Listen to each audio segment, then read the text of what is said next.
Alcohol in Our Lives was published on the 30th of July, and it's on a couple of websites which are set out there. And the purpose of that paper is to do two things. It first of all tries to define the problem. And we try to bring all the research together in one place. And I must say the cumulative effect of it all does give you cause to pause about what is happening in our country. Designing a comprehensive package for dealing with this problem is a bit like walking along a tightrope. You can fall off at any time. Now, the reason why this is such a difficult area to reform and why rational policy may not necessarily get accepted is really self-evident. People like to drink. The important thing to remember, I think, about any reform program is that bills are made to pass. And parliaments pay attention to what people want. And there will be quite a lot of resistance to the measures that we are recommending. I do want to confess to you, as Minister of Justice in 1989, I was responsible for the Sale of Liquor Act of that year and the design effort that led to it. It was a highly liberalising piece of legislation. It did bring some good features to New Zealand life, a cafe society that has flourished, but unfortunately it did not change the drinking culture of New Zealand, which, as far as I can see, was inherited by the British, from the British, and it's not a very attractive drinking culture. If an applicant is suitable and has a valid resource management certificate, that's the planning law, a liquor licence is almost inevitable given the present legislative provisions. There are about 14,000 outlets in New Zealand for 4.2 million people. Local government in New Zealand is very, very concerned, particularly in many metropolitan areas, about the social damage that is occurring that they feel quite unable to do anything about. There must in New Zealand be wider grounds upon which a licence can be refused than we have at present. And that will be very controversial. The Liquor Licensing Authority has been a success within the range that it has power over. But the powers that it has, we think, are inadequate and they need to be extended. We are clear at this stage there is one thing that we must do. We must have a complete new Act, not an amending Act. The existing Act has been amended 12 times, and in New Zealand, because of the 3-year electoral cycle, it is often much easier to amend a statute than do it all over again, and that leads to a lot of back and fill in the legislation that makes it hard to follow. This is legislation that has to be not only understood by policemen, but by barmen, by publicans, by public health workers, and by a lot of other people. And indeed, it needs to be addressed in plain language, and it needs to be accessible. ALAC, who's well represented at this conference, defines binge drinking as a session in which a person consumes 7 or more standard drinks, and one standard drink contains 10 grams of pure alcohol. ALAC's latest survey shows that 25% of adult drinkers in New Zealand can be categorised as binge drinkers. It is estimated that 44% of all alcohol available for consumption in New Zealand is consumed in heavier drinking sessions. We know that young people aged 14 to 19 are drinking more alcohol when they drink. Women's alcohol consumption has been increasing over time across all ages, but particularly among young women. In the past, Maori have had higher rates of abstention than the rest of the population, but this is changing quickly, and those Maori who do drink have some serious problems. We are in the situation where drunkenness seems to me to be cool, where people think it's fun, that they take pictures of each other getting drunk and throwing up and put them on Facebook.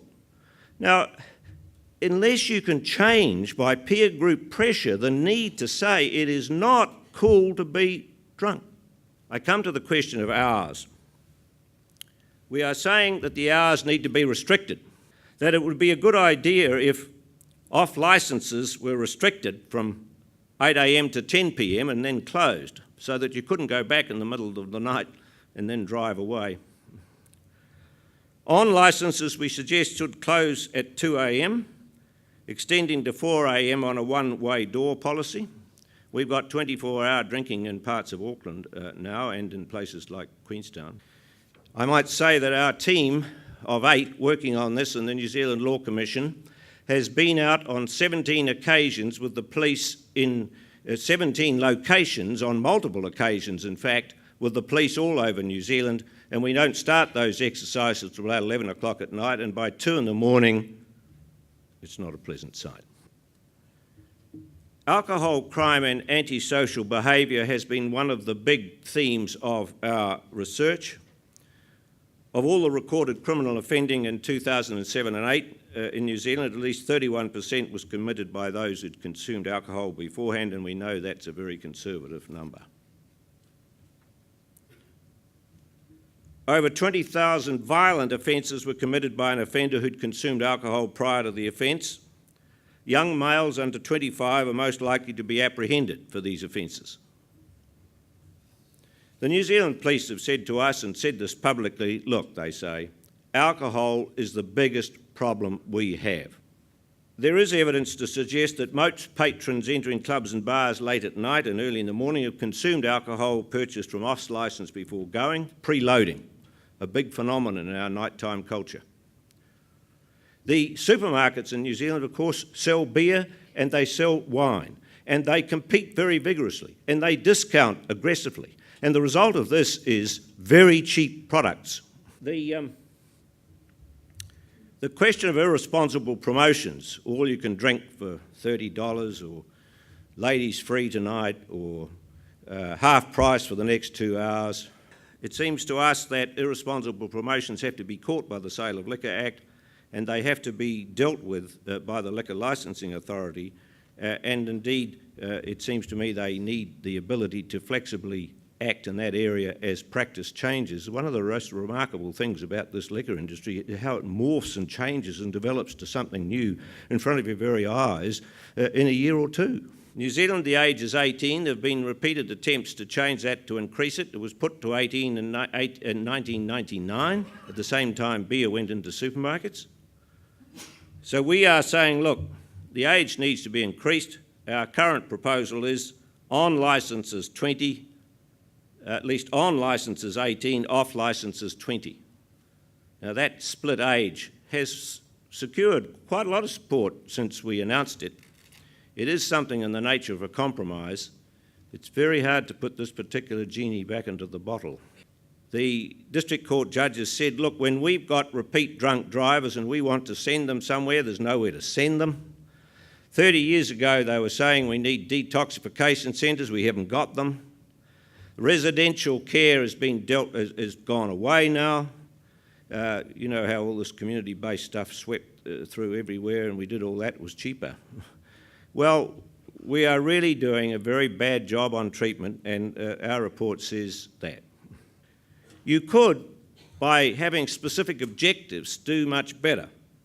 Minimising crime and disorder, promoting public safety, minimising public nuisance, protecting and improving public health, protecting families and children from harm, minimising harmful impact of liquor on state agencies such as police and the health service, encouraging responsible approaches to the promotion and sale and support of alcohol, to ensure that the alcohol industry develops and operates in a way that is consistent with the needs and aspirations of the community, and ensure as far as possible the supply of liquor contributes and does not detract from the community's sense of amenity. The law is a blunt instrument. It can nudge, it can help, it can move, but it can't take the burden of the whole task. And if 45 years as a lawyer has taught me anything, it is you have to be pretty humble about what you can achieve by legal change. Thank you.